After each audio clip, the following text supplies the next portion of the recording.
আজ world blood donor day. রক্ত দিলে মানুষের প্রাণ বাঁচে, কিন্তু জানেন কি একটা সময় মানুষের প্রাণ বাঁচাতে রক্ত দেওয়ার বদলে রক্ত নেওয়া হতো। অবাক লাগছে তো? বলছি ব্যাপারটা, ফলো করেছেন তো? আশ্চর্য হলেও এক সময় এটাই ছিল চিকিৎসা। প্রাচীন ইউরোপে বিশ্বাস করা হতো শরীরে অসুখ বাসা বাঁধলে রক্ত বের করলে ক্ষতিকর রস বেরিয়ে যায়। এই বিশ্বাস ছিল 19 শতকের শুরু পর্যন্ত। অসুখ সারাতে শরীর থেকে রক্ত বের করে দেওয়া হতো।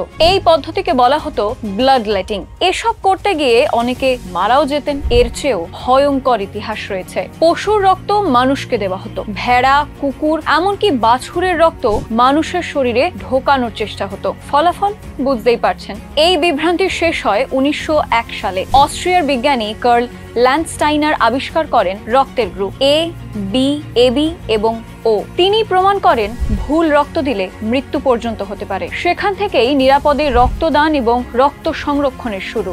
আজকে একটি ইউনিট রক্ত 3টি প্রাণ বাঁচাতে পারে, আর সেই জীবনদানের সুযোগ আপনার হাতেই।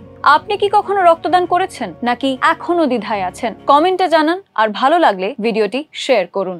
ফলো করুন আনন্দবাজার.com।